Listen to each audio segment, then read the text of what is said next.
Okay, so this year in sports was insane. In sports in 2022, there were lots of major headlines. I mean, lots of headlines. So like Spider-Man, let's start at the beginning, one last time. The madness started on January 1st last year with the Frozen hat trick where the St. Louis Blues scored 6 goals through 2 periods against the Minnesota Wild in negative 7-degree weather. Then the literal next day in the NFL, when the Buccaneers were playing the Jets, Antonio Brown refused to go back in the game and instead took off his jersey and left the field. Brown would not return to the Bucs for the rest of the season, and he's become a controversial figure ever since. You know, just a little controversial. Gaining several allegations of indecent exposure and misdemeanor battery. Staying in the NFL, the next day on January 3rd, Ben Roethlisberger played the final home game of his career against the Cleveland Browns and exited with a 26-14 victory. The Hall of Famer did what he had done a lot in his career, got a Steelers victory. The following week, on January 10th, it was a Dog's Day. The first championship game of the calendar year, the College Football Playoff Championship, the Georgia Bulldogs, led by former walk-on Stetson Bennett, avenged their only loss of the season by defeating Alabama 33-18 in the national championship. Then, January 21st through 23rd had a few major things, starting with Iowa women's basketball star Caitlin Clark dropping back-to-back 30-point triple-doubles, becoming the first NCAA player, male or female, to accomplish that feat. Then, on the 22nd and 23rd, the NFL divisional round was insane. All 4 games came down to one score. McPherson went for the Bengals with a field goal. Niners blocked a punt and Robbie Gould kicked a game-winning field goal. The Rams spoiled Tampa Bay and Tom Brady's 24-point comeback with Matt Gay knocking in a field goal as time expired. Wow, that's a lot of field goals. Patrick Mahomes had 13 seconds down 3, and you know what they say, the rest is history. Then on January 25th, David Ortiz became the first full-time designated hitter to become a first-ballot Hall of Famer. Then to wrap up the month on the 30th, Rafael Nadal broke the record for Grand Slam titles at the Australian Open. Okay, to kick off February, this is just weird. On the second day of the second month of 2022, Grizzlies' second-year two-guard Desmond Bane shot 22.2% from the field with 2 fouls, 2 assists, 2 turnovers, and 2 steals, all while wearing the number 22 on his jersey. On February 8th, the Winter Olympics started, and they were amazing as always. On February 12th, Israel, the last stylebender Adesanya, my favorite fighter, defended his middleweight belt against Robert Whittaker, winning in a 5th-round unanimous decision.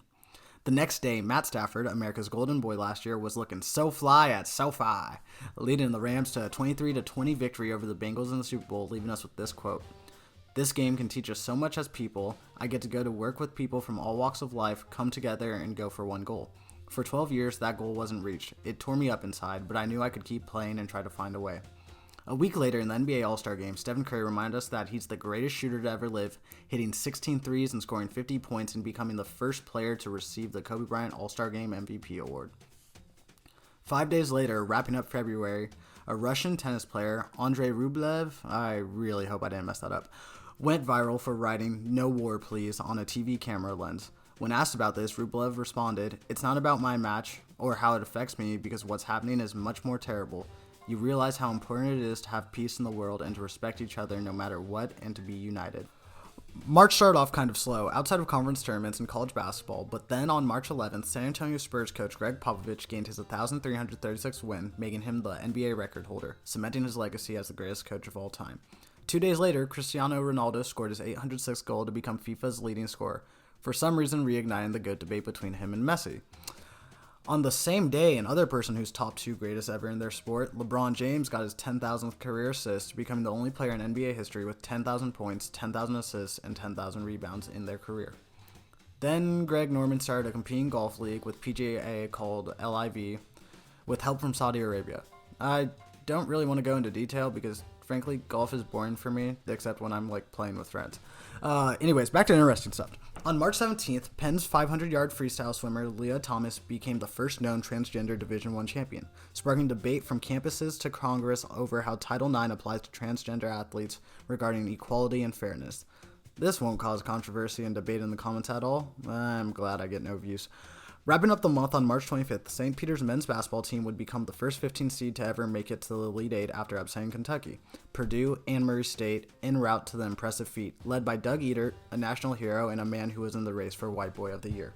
On April 2nd, we saw one of, if not the single greatest college basketball coach of all time retire after yet another Final Four run in which Duke lost North Carolina by 4 points. Coach K, 1,202 wins, 5 national titles. What a legend. The next day, Coach Don Staley would guide South Carolina to a national championship in women's basketball, becoming the first coach to beat Gino Auriemma and UConn in 12 games. They won 64-49, with Staley saying, "It was divinely ordered for us to be champions today. We weren't going to be denied." Then to wrap up March Madness, on April 4th, the Kansas Jayhawks, led by Ochai Agbaji, Christian Brown, Remy Martin, and David McCormick, completed the largest comeback in NCAA championship history. After being down 15 at the half, they outscored Carolina 31-10 to start the second half and pulled out the 72-69 win, giving Kansas its first title since 2008. Junior Christian Brown had a statement after winning. I know the Masters is technically next, but I really don't care for golf. But yeah, that happened. On April 14th, Alyssa Nakken became the MLB's first woman on-field coach. Okay, on to May. On May 9th, Nikola Jokic, the Joker, won his second straight MVP, and after having lost in the first round, he was surprised in his home in Serbia with the news that he was the back-to-back MVP. The Joker is no joke. He averaged 27, 14, and 8 to get this MVP. To be honest, May is mostly just NBA playoff drama, so the NBA postseason was wild. The Grizzlies and Warriors started having beef. The legend of Luka and Devin Booker started having beef. Andrew Wiggins did. Goes by and the Warriors and Celtics ended up making it to the finals. Yeah, May was kind of boring outside of that, but hey, the playoffs were great. Alright, 6th month of the year. It started on June 3rd in separate games in the College World Series regionals. ECU's Bryson Worrell and Auburn's Cole Foster homered from both sides of the plate in one inning, a feat matched by only 3 MLB players in 146 seasons. Also in June, Brittany Griner's trial happened. Oh, wait, did I forget to mention that? Well, long story short, she went to Russia and was in possession of cannabis, got arrested, and a lot of stuff happened where she was detained in Russia until a couple of weeks ago when she was brought back home in a prisoner swap. Anyways, on June 10th, Oklahoma softball won their second Women's College World Series in as many years, where Jocelyn Allo put up amazing splits of a .667 batting average, 5 home runs, and 13 hits in 6 games. Back to basketball. 6 days later, Stephen Curry and the Golden State Warriors would defeat the Boston Celtics in Game 6 of the NBA Finals, 103-90. Steph led the way, averaging 31 points per game, winning his 4th NBA title and gaining his first Finals MVP. This accomplishment put him in a lot of people's top 10 players all-time conversation. Goodbye, basketball. You will be missed. On June 24th, Katie Ledecky won the 800-meter freestyle gold at the FINA World Championships, becoming the first swimmer to capture 5 consecutive world titles in a single event. It was her 42nd straight 800-meter freestyle win, dating to 2013. That gives us 1 full decade of Ledecky. The Colorado Avalanche won the Stanley Cup on June 26th. Ole Miss barely snuck into the postseason, but would definitively establish that they are the number 1 team in college baseball, sweeping Oklahoma in the College World Series. Okay, we're halfway through. Let's knock out July. A weird dead period in sports. Well, at least in football and basketball, and that's what most people care about. Anyways, on July 5th, Joey Chestnut did Joey Chestnut things and earned his 15th Nathan's Famous Hot Dog title. On July 7th, Joe Biden presented Simone Biles and Megan Rapinoe with Medals of Honor. Biles for her advocacy for abuse survivors, and Rapinoe's fight for equal rights for all Americans. Oh yeah, also Wimbledon happened. Anyways, MLB All-Star Weekend was cool. Soto went off in the Home Run Derby. On July 20th, Dick Vitale received the Jimmy V Award for Perseverance. I love you, Dickie V. And I meant Vital, not Vital. Yeah, just ignore that. To start off this month, on August 3rd, Vince Scully, the legendary voice of Dodgers baseball, passed away. Scully retired in 2016, marking the end of 67 seasons, and with his passing at age 94, he was honored by the Dodgers. I'm not crying, you are! On August 7th, Sue Bird was given a flower by a young fan in her final regular season home game with the Storm. Way later on August 28th, the boys from Honolulu dominated the Little League World Series, outscoring opponents 60-5, including a 13-3 win in the championship. Ooh, September, I like this month. The GOAT Serena Williams played her final match on September 2nd after having pulled off a couple upsets in the US Open and retired from the sport of tennis after a legendary career. These are happy tears, I guess. I don't know, and I wouldn't be Serena if there wasn't Venus, so thank you, Venus. She's the only reason Serena Williams ever existed. It's been a fun ride. It's been the most incredible ride and journey I've ever been on. Serena Williams said this. Later on September 22nd, another tennis legend, Roger Federer, announced his retirement via an emotional social media post and would play in one last event before finally hanging up his racket. A few days before that, on the 18th, the Las Vegas Aces won its first WNBA title and made Becky Hammon the first former WNBA player to win it all as a coach, winning in Game 5, 78-71. That's Coach Big Shot Becky. They're just big-time players. They love big moments. That's nothing I can teach. It's in their DNA. That's who they are. On September 21st, with a unanimous decision over Mando Gutierrez, 17-year-old bantamweight Raul Rosas Jr. won more than the Contender Series. He earned a contract to become the youngest UFC fighter in history. The next day, George Pickens of the Pittsburgh Steelers made the Catch of the Year. The day after that, Albert Pujols hit home run number 700, joining Babe Ruth, Hank Aaron, and Barry Bonds as the only players to ever do that. Then, 2 days later, the butt punt happened. Nice one, Dolphins. To wrap up this wild month, on September 29th, Miami quarterback Tua Tagovailoa suffered his second serious head injury in just 4 days, sparked public outrage, and prompted the NFL to add ataxia, which is the loss of full control of any bodily movement, as a no-go symptom to its concussion protocol. Thanks, NFL. October 4th of 2022, Aaron Judge lived up to his promise of 50 home runs he had made in the offseason, by getting 12 more than that and breaking Roger Maris's home run record. Well, it's debatable because maybe that's Barry Bonds' record, but anyways, 4 days later, Tennessee football beat Alabama 52-49, their first defeat of Bama since 2006. This resulted in the crowd tearing down the goalposts, hauling them out of the stadium, and tossing them in the Tennessee River. On October 18th, the NBA honored the late great Bill Russell with an unprecedented move, the league-wide retirement of his number 6 jersey.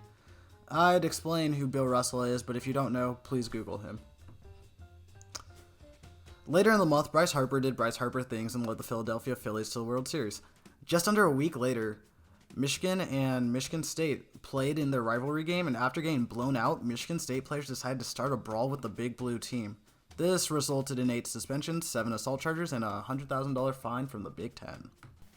Okay, 2 months ago, on November 5th, the Houston Astros won the pennant in 6 games over Bryce Harper's Phillies. This time, they won the World Series without cheating, and with this win, their manager, Dusty Baker, became the oldest manager/head coach to win a title in American sports history. On November 12th, hey, that's my birthday. No one cares. Anyways, on November 12th, the Skybender finally broke. I'm not crying, you are! Alex Pereira beat Israel Adesanya by TKO in the 5th round. The next day, 3 members of the Virginia football team were shot and killed by a former player. This hurt and shook the sports world. The next week, the World Cup began in Qatar, and oh my gosh, were you not entertained? First off, USA made it out of the group stage. America! Then got absolutely killed in the first round of the knockout stage by Netherlands. Japan surprised some people, and whatever, but it was almost like a storybook. The final was between Argentina and France, the greatest player of all time, Lionel Messi, versus the young legend, Kylian Mbappe. And the final did not disappoint. Messi finished with 2 goals, and Mbappe ended with being the 3rd player ever to record a hat-trick in a World Cup final. With things going to penalty kicks, Messi set the tone with a smooth kick for Argentina, who ended up winning by PKs. What a match! And I don't even like soccer like that. On November 26th, Michigan made a huge statement against Ohio State, blowing them out 45-23 in a battle of unbeaten teams. Alright, final month, and things did not cool off at all. To kick off December, on the 2nd, USC's storybook season was supposed to end in a playoff bid, with the Trojans vindicating their only loss with a win over Utah in the Pac-12 title game. Instead, the Utes again sacked Troy and its transcendent quarterback Caleb Williams. The next day, Tyson Fury had his unretirement party, winning by TKO in the 10th round. On December 10th, Caleb Williams would officially be announced as the Heisman winner, but it was bittersweet since USC didn't make the college football playoff. The next day, Mr. Irrelevant Brock Purdy became kind of relevant as he led the Niners to a 35-7 blowout win over Tom Brady and the Buccaneers. On the 14th, Alex Ovechkin, GOAT, scored a hat trick in Washington's 7-3 victory over Chicago, becoming just the 3rd player in NHL history to score over 800 goals. The next day, Stephen Curry got hurt and is still out due to a shoulder injury. On the 17th, the Indianapolis Colts were up 33 points on the Minnesota Vikings, led by none other than Matt Ryan. And then they'd go on to blow that lead, allowing the biggest comeback in NFL history to Kirk Cousins and the Minnesota Vikings. Pray for Matt Ryan. To round out the year, sports on Christmas Day were great. The NBA MVP race is between like 6 players, which is unheard of. Although Luka ended 2022 averaging like 50, 10, and 10 over his last 5 games, so maybe he's pulling away. The NFL playoffs are around the corner, and we ended the year perfectly with the 2 best college football playoff games possibly ever on New Year's Eve. Both games coming down to 1 possession. Oh my gosh, okay, we're done. But yeah, that was sports in 2022. What a year. But I mean, hey, you know what they say. Where else but sports?